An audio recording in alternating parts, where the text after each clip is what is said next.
Hello friends, எல்லோருக்கும் வணக்கம். Welcome to investor channel. Actually today market updates பார்த்துருப்பீங்க. Market பார்த்தீங்கன்னா அன்றைக்கி வந்து ஒரு ஃப்ளாட் நெகட்டிவ் ட்ரெண்டில் தான் மாறி இருந்துச்சு. அதாவது ஃப்ளாட் நெகட்டிவும் பாசிட்டிவும் அந்த ட்ரெண்டில் தான் மார்க்கெட் இருந்துச்சு. ஆனால் பார்த்தீங்கன்னா மத்தியானத்துக்கு அப்புறம் ஒரு 3 o'clock அப்புறம் மத்தியானம் வந்து ஒரு பாசிட்டிவ் ட்ரெண்டுக்கு மூவ் ஆச்சு. நிஃப்டி 50 வந்து 26,000 பாயிண்ட்ஸ் தாண்டி வந்து பாசிட்டிவில் ட்ரேட் ஆச்சு. நிஃப்டி 50 26,004 பாயிண்ட்ஸ் அந்த ரேஞ்சில் 26,004 பாயிண்ட்ஸில் க்ளோஸ் பண்ணியிருக்காங்க. 63 points positive. Sensex 255 points positive 85,169 பாயிண்ட்ஸில் க்ளோஸ் பண்ணியிருக்காங்க. Nifty bank 54,101 points positive 133 points positive. Nifty IT வந்து 41,960 பாயிண்ட்ஸில் க்ளோஸ் பண்ணியிருக்காங்க. 283 points negative. BSE small cap 57,275 points 199 points நெகட்டிவில் க்ளோஸ் பண்ணியிருக்காங்க. நெக்ஸ்ட் இன்னைக்கு எஃப்ஐஎஸ் டிஎஸ் டேட்டா எடுத்து பார்க்கும்போது எஃப்ஐஎஸ் வந்து 973 கோடிக்கு நெட் செல்லஸாக இருந்திருக்காங்க. டிஎஸ் வந்து மார்க்கெட்டில் 1,778 கோடிக்கு வந்து நெட் பையஸாக இருந்திருக்காங்க. மோரலாட் இது வந்து எஃப்ஐஎஸ் டிஎஸ் டேட்டா. ஃபஸ்ட்டு பார்த்தீங்கன்னா டாடா மோட்டர்ஸ். ஆக்சுவலி இந்த ஷேர் வந்து இன்னைக்கு வந்து 963 க்ளோஸ் பண்ணியிருந்தாங்க. இன்றைக்கி ஒரு நெகட்டிவ் ட்ரெண்டில் தான் இருந்துச்சு. 1.5% நெகட்டிவில் தான் இருந்துச்சு டாடா மோட்டர்ஸ்.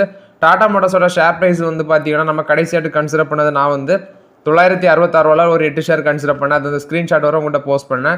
இனியும் வந்து பார்த்தீங்கன்னா இது ஒரு ஆப்பர்ச்சுனிட்டியாக தான் நான் எக்ஸ்பெக்ட் பண்ணுறேன். பட் இதுக்கு கீழே போச்சுன்னா எது வரைக்கும் இறங்குன்னு தெரில. மேபி எனக்கு தெரிஞ்ச ஒரு 900 கட் பண்ணி கீழே ஒரு 890 870 வரும்னு நினைக்கிறேன். பட் வந்து இப்போ வருதா இல்லை இந்த ரேஞ்சில் வந்து பார்த்தீங்கன்னா மேலே போகுதா அப்படின்னு சொல்லி எக்ஸாக்டாக சொல்ல முடியாது டாடா மோட்டர்ஸில். ஸோ ஷேர் வந்து இந்த ட்ரெண்டில் தான் கொஞ்சம் நாளாட்டு இருக்குது. ஸோ மெர்ஜ் அந்த டிவிஆர் ஷேரும் வந்து பார்த்தீங்கன்னா நம்ம அக்கௌண்ட்டு கிரெடிட் ஆகிடுச்சு. நிறைய பேர் வந்து சொல்கிறீங்க எனக்கு வந்து 8,000 லாஸு 6,000 லாஸு 7,000 லாஸு அப்படின்னு சொல்கிறீங்க. ஸோ எக்ஸாக்டாக அது வந்து நீங்கள் எப்போ இருந்து அந்த ஷேரை ஹோல்ட் பண்ணுறீங்க. அது மட்டும் இல்லாமல் பார்த்தீங்கன்னா நீங்கள் வந்து டிவிடெண்டு அதுக்கான டிடிஎஸ் எல்லாமே அவங்க பிடிச்சி தான் வந்து உங்களுக்கு அந்த ஷேரை வந்து கிரெடிட் பண்ணியிருக்காங்க. ஸோ நீங்கள் வந்து பண்ண தப்பு. ஆகஸ்ட் 31 பார்த்தீங்கன்னா அந்த ஒரு பிடிஎஃப் எக்ஸல் பிடிஎஃப் வந்து போஸ்ட் பண்ணியிருக்காங்க கூகுளில். அதை நீங்கள் அந்த டேக்ஸ் கால்குலேட்டரை பார்த்தாலே உங்களுக்கு புரிஞ்சிருக்கும். நான் நேற்று வர அந்த ஸ்க்ரீன்ஷாட் அவங்கள்ட்ட போஸ்ட் பண்ணேன். ஸோ அந்த பிடிஎஃப்கான லிங்க் வர பார்த்தீங்கன்னா டெலிகிராம் சேனலில் வந்து அப்டேட் பண்ணியிருக்கிறேன். ஸோ யாருக்கும் வேணும்னா நான் வந்து வேணால் டெலிகிராம் சேனல் லிங்கை வந்து டிஸ்கிரிப்ஷனில் கொடுக்குறேன். அதில் வந்து அதை டவுன்லோட் பண்ணி பார்த்துக்கோங்க. ஸோ அது வந்து எப்படி டவுன்லோட் பண்ணணும்னு நீங்களே பார்த்துருப்பீங்க வீடியோவில் வந்து வேணால். அது எப்படி கூகுளில் சர்ச் பண்ணி அந்த இதை எடுக்கணும் அப்படின்னு சொல்லி வேணால் அந்த வீடியோவிலே நான் உங்களுக்கு அந்த ஸ்க்ரீன்ஷாட்டை போஸ்ட் பண்ணுறேன். மோரலாட் இது வந்து டாடா மோட்டர்ஸ் இந்த ட்ரெண்டில் இருக்கிறது வந்து பார்த்தீங்கன்னா ஒரு ஆப்பர்ச்சுனிட்டியாக தான் நான் பார்க்குறேன். இது வந்து டாடா மோட்டர்ஸை பொறுத்த வரைக்கும் அப்டேட்டு. நெக்ஸ்ட் நாட்கோ ஃபார்மா பற்றி கேட்டிருக்கீங்க. நாட்கோ ஃபார்மா 1,416 க்ளோஸ் பண்ணியிருக்காங்க. நேற்று நெகட்டிவில் இருந்துச்சு. நேற்றும் நேற்றும் இன்றைக்கி ஒரு பாசிட்டிவ் ட்ரெண்ட் மூவ் ஆயிருக்கு. ஸோ இந்த ஷேர் வந்து 52 வீக் ஹைலேருந்து பார்த்தீங்கன்னா ஒரு 200 இறங்கியிருக்கு நாட்கோ ஃபார்மா. ஸோ என்ன கேட்டால் இது ஒரு ஆப்பர்ச்சுனிட்டி தான். ஏன்னா இது ஏன் சொல்கிறோன்னா ஃபார்மா செக்டரில் நாட்கோ ஃபார்மா வந்து ஒரு அண்டர் வேல்யூடாக இருக்குது. அது மட்டும் இல்லாமல் 850 கன்சிடர் பண்ணி ஒரு நல்ல ரிட்டர்ன் வந்து ஒரு ஷார்ட் டைம்லேயே நமக்கு வந்து இந்த நாட்கோ ஃபார்மா கொடுத்துருக்கு. ஸோ ஃபியூச்சருக்கு ஒரு நல்ல ஸ்டாக் இந்த நாட்கோ ஃபார்மா நான் வந்து பார்த்தீங்கன்னா டெஃபினட்டாக ஹோல்ட் பண்ணுவேன். ஸோ இப்போ அண்டர் வேல்யூடாக இருக்குது. என்ன கேட்டால் நான் வந்து 850 கன்சிடர் பண்ணேன். பட் இன்னும் கொஞ்சம் இறங்கும்னு நினைக்கிறேன். ஒரு 1,200 1,250 வந்துச்சுன்னா நாட்கோ ஃபார்மெல்லாம் கன்சிடர் பண்ணோம். பட் இதுவரை கன்சிடர் பண்ணாதவங்க இந்த ரேஞ்சில் கூட கன்சிடர் பண்ணலாம். மோரலாட் இது வந்து நாட்கோ ஃபார்மாவை பொறுத்த வரைக்கும் அப்டேட்டு. நெக்ஸ்ட் பார்த்தீங்கன்னா அந்த ஐஆர்எஃப்சியை பற்றி ஒருத்தவங்க கேட்டிருந்தீங்க. ப்ரோ நீங்கள் வந்து எந்த ட்ரெண்டில் இதை வந்து கடைசியாக கன்சிடர் பண்ணீங்க அப்படின்னு சொல்லி. ஐஆர்எஃப்சி நான் வந்து பார்த்தீங்கன்னா கடைசியாக கன்சிடர் பண்ணது 171 அந்த ரேஞ்சில் கன்சிடர் பண்ணேன். ஒரு 10 ஷேர் அந்த டைமில் கன்சிடர் பண்ணேன். அடுத்தது வந்து பார்த்தீங்கன்னா அந்த ஷேர் ஒரு 152 வந்துச்சு. அடுத்ததும் பார்த்தீங்கன்னா அதில் ஒரு 5 ஷேர் கன்சிடர் பண்ணேன். அதுக்கப்புறம் இப்போதை வெயிட் பண்ணுறேன். ஏன்னா இன்றைக்கு வந்து 154 அந்த ட்ரெண்டில் தான் மூவாயிட்டு இருந்துச்சு ஐஆர்எஃப்சி. ஸோ 150 பிரேக் பண்ணி கீழே வருமா அப்படின்னு சொல்லி பார்க்கணும். ஸோ அப்படி வந்துச்சுன்னா அது அடுத்த லெவல் எதுன்னு பார்த்து தான் இன்வெஸ்ட்மெண்ட் பண்ணணும். ஸோ மோரலாட்டு நான் வந்து பார்த்தீங்கன்னா என்னோட 2 இன்வெஸ்ட்மெண்ட் ஐஆர்எஃப்சியில் 171 ஒரு 10 ஷேர், அடுத்தது 151 ஒரு 5 ஷேர் கன்சிடர் பண்ணேன். பட் அதுக்கப்புறம் பார்த்தீங்கன்னா இப்போதைக்கு ஐஆர்எஃப்சியில் என்ட்ரி கொடுக்கல. மோரலாட் இது வந்து ஐஆர்எஃப்சியை பொறுத்த வரைக்கும் அப்டேட்டு. நெக்ஸ்ட் பாரத் எலக்ட்ரானிக்ஸ் லிமிடெடுக்கு வந்து பார்த்தீங்கன்னா மேக்வரி வந்து ஒரு அவுட் பெர்ஃபார்ம் கால் கொடுக்குறாங்க. 20% வந்து இந்த ஷேர் வந்து அப்சைட் போகும் அப்படின்னு சொல்கிறாங்க பாரத் எலக்ட்ரானிக்ஸ் லிமிடெடுக்கு. ஷேர் ப்ரைஸ் வந்து 289 இருந்துச்சு இந்த பாரத் எலக்ட்ரானிக்ஸ் லிமிடெட். இன்றைக்கி ஒரு நெகட்டிவ் ட்ரெண்டில் தான் க்ளோஸ் பண்ணியிருக்காங்க. ஸோ இந்த ஃபினான்ஷியல் இயரோட செகண்ட் ஹாஃபில் வந்து பார்த்தீங்கன்னா ஃபினான்ஷியல் 25 ஃபினான்ஷியல் கைடன்ஸை பேஸ் பண்ணி தான் இந்த ஸ்டாக் வந்து ஒரு 20% மேலே போக வாய்ப்பு இருக்குது அப்படின்னு சொல்லி மேக்வரி வந்து இந்த பாரத் எலக்ட்ரானிக்ஸ் லிமிடெடுக்கு ஒரு அவுட் பெர்ஃபார்ம் கால் கொடுத்துருக்காங்க. நெக்ஸ்ட் இன்னைக்கு வந்து மார்க்கெட் வந்து நிஃப்டி 50 26,000 பாயிண்ட்ஸை தாண்டி போயிருக்கு. ஆனால் என்னோட போர்ட்ஃபோலியோ ஒன்றுமே இல்லை. வெறும் 0.003% தான் பாசிட்டிவ்ல இருந்து 0.03% தான் என்னோட போர்ட்ஃபோலியோ பாசிட்டிவ்ல இருந்துச்சு. ஸோ உங்களோட போர்ட்ஃபோலியோவில் எதுவும் ஏற்றம் இருந்ததுன்னா சொல்லுங்கள். ஃபைனலாட்டு உங்கள் போர்ட்ஃபோலியோ எந்த கண்டிஷனில் இருந்துச்சுன்னு கமெண்ட்டை சொல்லுங்கள். மார்க்கெட் 26,000 பாயிண்ட்டை தாண்டி போச்சு. பட் என்னோட போர்ட்ஃபோலியோவில் பார்த்தீங்கன்னா பெரிய அளவில் மூமெண்ட்ஸே இல்லை. நெக்ஸ்ட்டு பார்த்தீங்கன்னா மணப்புரம் ஃபினான்ஸில் வந்து அப்டேட்டு. மணப்புரம் ஃபினான்ஸோட ஷேர் ப்ரைஸ் வந்து 201 ரூபா அந்த ரேஞ்சிலனே க்ளோஸ் பண்ணியிருக்காங்க நெகட்டிவில். ஆக்சுவலி இன்றைக்கி மணப்புரம் ஃபினான்ஸ் நெகட்டிவில் க்ளோஸ் பண்ணியிருக்காங்க. ஆனால் முத்தூட் ஃபினான்ஸ் பார்த்தீங்கன்னா 2.5% பாசிட்டிவில் க்ளோஸ் பண்ணியிருக்காங்க. மணப்புரம் ஃபினான்ஸே இது ஒரு ஆப்பர்ச்சுனிட்டியை யூஸ் பண்ணிக்குவாங்க. எனக்கு தெரிஞ்சு 200 ரூபாய்க்கு கீழே வர பாசிபிலிட்டிஸ் இருக்குது. அது மட்டும் இல்லாமல் பார்த்தீங்கன்னா மணப்புரம் ஃபினான்ஸோட ஒன் ஆஃப் அந்த மைக்ரோ ஃபினான்ஸ் சப்சிடியாக இருக்கிறது தான் ஆசீர்வாத் மைக்ரோ ஃபினான்ஸு. ஆக்சுவலி அது வந்து பார்த்தீங்கன்னா ஐபிஓ வரப்போகிறாங்க அப்படின்னு சொல்லி அப்டேட் கொடுத்துருந்தாங்க.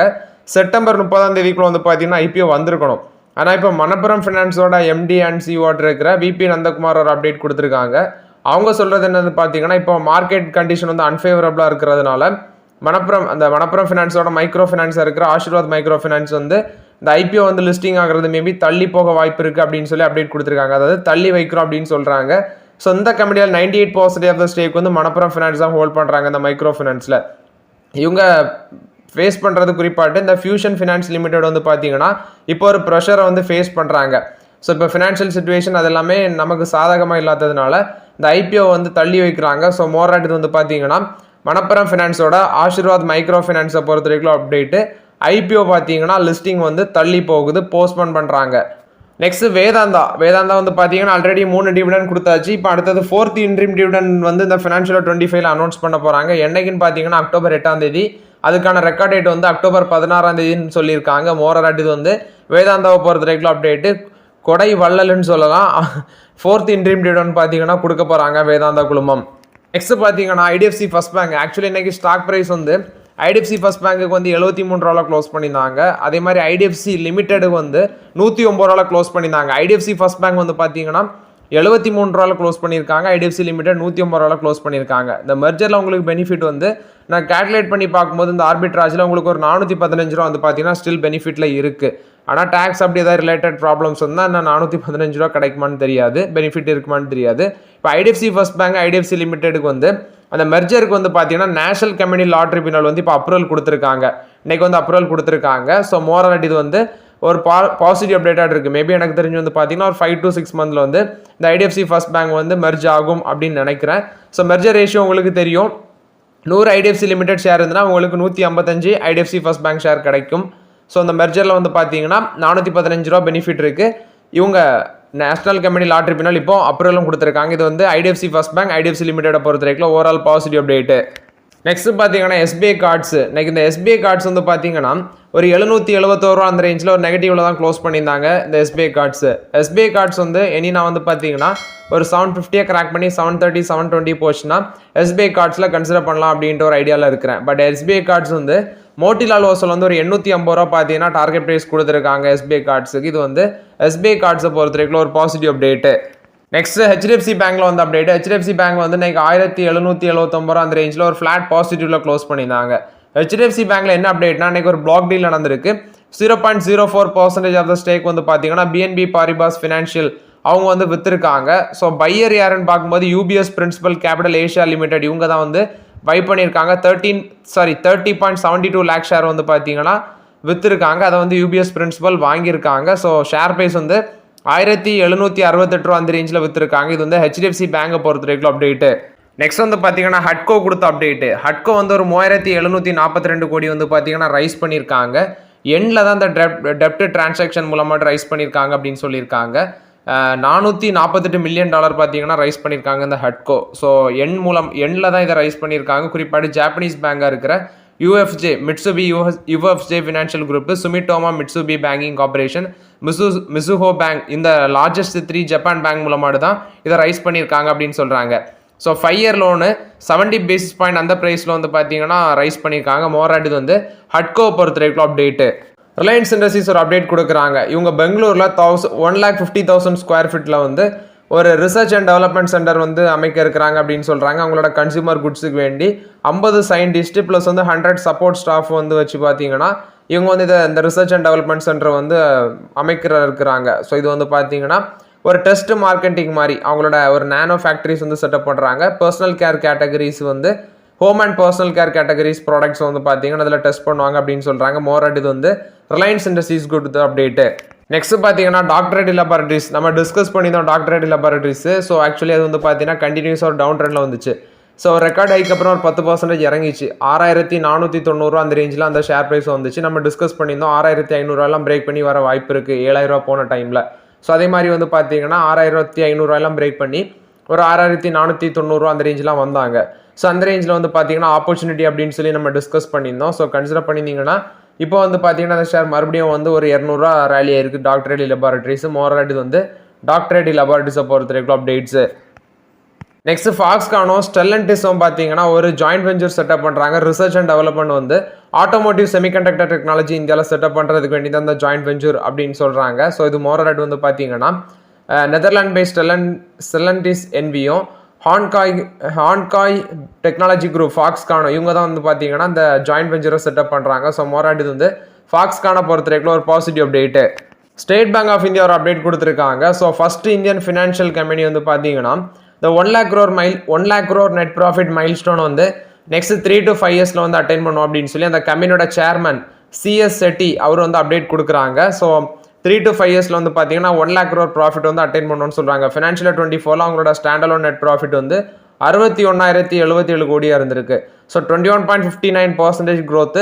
ஸோ நெக்ஸ்ட் 3 to 5 years இந்த மைல் ஸ்டோனை டச் பண்ணணும்னு சொல்லி இது SBIயோட சேர்மன் சொல்லியிருக்காங்க. நெக்ஸ்ட் ரிலையன்ஸ் பவரோட சப்சிடரி தான் ரோசா பவர். இவங்க வந்து பார்த்தீங்கன்னா ஒரு 850 கோடி டெப்டை வந்து ரீபே பண்ணியிருக்காங்க. சிங்கப்பூர் பேஸ்டு லெண்டர் வர்டே பார்ட்னர்ஸ் அவங்களுக்கு தான் வந்து இதை பண்ணியிருக்காங்க ரீபேமெண்ட்டு. ஸோ இது மூலமாட்டு வந்து பார்த்தீங்கன்னா அந்த ஜீரோ டெப்ட் ஸ்டேட்டஸ் கிட்ட வந்து இவங்க அச்சீவ் பண்ண இருக்கிறாங்க. ஸோ இந்த ரிலையன்ஸ் பவரோட சப்சிடரியாக இருக்கிற ரோசா பவர் 850 கோடி டெப்டை வந்து பார்த்தீங்கன்னா அந்த வர்டே பார்ட்னர்ஸுக்கு வந்து ரீபே பண்ணியிருக்காங்க. விரைவில் வந்து இவங்க ஜீரோ டெப்ட் கம்பெனி அப்படிங்கிற ஸ்டேட்டஸ் அச்சீவ் பண்ணுவாங்கன்னு சொல்கிறாங்க. மோராட் இது வந்து ரிலையன்ஸ் பவரை பொறுத்த வரைக்கும் அப்டேட்டு. நெக்ஸ்ட் பார்த்தீங்கன்னா நம்மளோட இந்தியாவோட டிஃபென்ஸ் ப்ரொடக்ஷன் வந்து ஒரு ரெக்கார்ட் ஆகி டச் பண்ணியிருக்கு. 1.27 lakh crore இருக்குன்னு சொல்கிறாங்க இந்த ஃபினான்ஷியல் 23 to 24 அந்த காலகட்டத்தில். ஸோ நம்ம கண்ட்ரி எக்ஸ்போர்ட் பண்ண மிலிட்ரி ஹார்ட்வேர் வந்து பார்த்தீங்கன்னா கிட்டத்தட்ட 90 நேஷனுக்கு வந்து நம்ம எக்ஸ்போர்ட் பண்ணியிருக்கோம். ஸோ அதோட வேல்யூ வந்து 1.27 lakh crore. இது வந்து ஒரு ரெக்கார்ட் ஹை அப்படின்னு சொல்கிறாங்க. ஸோ மோராட் வந்து பார்த்தீங்கன்னா நம்மளோட டிஃபென்ஸ் மேனுஃபேக்சரிங்கை பொறுத்த வரைக்கும் அப்டேட்டு. ஸோ அது மட்டும் இல்லாமல் நம்ம இப்போ ஃபோக்கஸ் பண்ணுறதுல டிஃபென்ஸ் செக்டார் ஸ்டாக்ஸில் அந்த பாரத் எலக்ட்ரானிக்ஸ் லிமிடெட் தான். அதுவும் வந்து பார்த்தீங்கன்னா இதில் பாரத் எலக்ட்ரானிக்ஸ் லிமிடெட் இப்போ ஃபோக்கஸ் பண்ணுறோம். அந்த கொச்சின் ஷிப்யார்டு கொஞ்சம் டவுன் ட்ரெண்ட்லேயே வந்துட்டு இருக்கு. ஸோ அதில் நமக்கான ஆப்பர்ச்சுனிட்டி வருமானு பார்க்கலாம். பட் கொச்சின் ஷிப்யார்டு வந்து பார்த்தீங்கன்னா ஒரு ரெக்கார்ட் ரேலிக்கு அப்புறம் இன்னைக்கு வந்து 1750 அந்த ரேஞ்சில் வந்து இருந்துச்சு. ஸோ அது இறங்கிட்டே வருது. எவ்வளோத்துக்கு இறங்குதுன்னு பார்க்கலாம் கொச்சின் ஷிப்யார்டு. ஸோ இப்போதைக்கு வந்து பார்த்தீங்கன்னா பாரத் எலக்ட்ரானிக்ஸ் லிமிடெட் மட்டும் தான் இந்த டிஃபென்ஸ் செக்டரில் நான் வந்து ஃபோக்கஸ் பண்ணிட்டு இருக்கிறேன். இது மோராட் டிஃபென்ஸ் ப்ரொடக்ஷனை பொறுத்த வரைக்கும் அப்டேட்டு. நெக்ஸ்ட் பார்த்தீங்கன்னா முக்கியமான ஐபிஓஸ் வந்து மார்க்கெட்டில் விரைவில் வர இருக்குது. இதில் ஃபர்ஸ்ட் பார்த்தீங்கன்னா ஸ்விக்கி இருக்கிறாங்க. ஸ்விக்கியோட ஐபிஓ இந்த வருஷம் நவம்பரில் வர வாய்ப்பு இருக்குன்னு சொல்கிறாங்க. ஸோ ஆக்சுவலி இந்த டிராஃப்ட் ஹியரிங் ப்ராஸ்பெக்ட்ஸ்லாம் முடிஞ்சிச்சு. செபி வந்து அப்ரூவலும் கொடுத்துட்டாங்கன்னு சொல்கிறாங்க. ஸோ இப்போ வந்து பார்த்தீங்கன்னா மேபி நவம்பரில் வந்து அவங்க ஐபிஓ வருவாங்க சொல்கிறாங்க. அந்த ஐபிஓட வேல்யூ டோட்டல் வேல்யூ 11,000 கோடி அப்படின்னு சொல்கிறாங்க. 5,000 கோடி வந்து ஃப்ரெஷ் இஷ்யூ மூலமாட்டும் மிச்சம் ரிமைனிங் வந்து ஆஃபர் ஃபார் சேல் மூலமாட்டும் ரைஸ் பண்ணுவாங்கன்னு நினைக்கிறேன். ஸோ நவம்பரில் வந்து பார்த்தீங்கன்னா ஸ்விக்கியோட ஐபிஓ வர வாய்ப்புகள் இருக்குது. அதே மாதிரி தான் ஹியூண்டாய் ஐபிஓவும் அவங்க வந்து 25,000 கோடி வேல்யூ வரும். அந்த ஐபிஓ வந்து அவங்க வந்து பார்த்தீங்கன்னா செபி வந்து அப்ரூவல் கொடுத்துட்டாங்க. ஸோ மேபி எனக்கு தெரிஞ்சு அக்டோபர் இல்லைனா நவம்பரில் வந்து அந்த ஐபிஓ வர வாய்ப்பு இருக்குன்னு நினைக்கிறேன். மோரோவராட்ட அக்டோபரில் அந்த ஐபிஓ வந்து லிஸ்டிங் ப்ராசஸ் வரும்னு நினைக்கிறேன். ஸோ அவங்க வந்து பார்த்தீங்கன்னா ஆஃபர் ஃபார் சேலில் ஒரு 14.2 crore ஷேர் வந்து இவங்க ஹியூண்டாய் வந்து செல் பண்ண இருக்கிறாங்க. அடுத்தது வந்து பார்த்தீங்கன்னா ஆஃப்கான் இன்ஃப்ராஸ்ட்ரக்சர் அவங்களும் வந்து அக்டோபரில் வந்து ஐபிஓ வர வாய்ப்புகள் இருக்குன்னு சொல்கிறாங்க. இது வந்து சப்பூர்ஜி பலுன்ஜி குரூப்போட one of the company. October first வீக்கில் வந்து சப்ஸ்கிரிப்ஷன் ஓப்பன் ஆகும் அப்படின்னு சொல்கிறாங்க இந்த ஆஃப்கான்ஸ் இன்ஃப்ராஸ்ட்ரக்சரில். அது மாதிரி தான் இவங்க NTPC கிரீன் எனர்ஜி பார்த்தீங்கன்னா டிராஃப்டட் ஹியரிங் ப்ராஸ்பெக்ட்ஸ் வந்து சைன் பண்ணியிருக்காங்க. பட் இன்னும் செபி வந்து அப்ரூவல் கொடுக்கல. நேற்று வந்து ஒரு நியூஸ் வந்து இருந்துச்சு.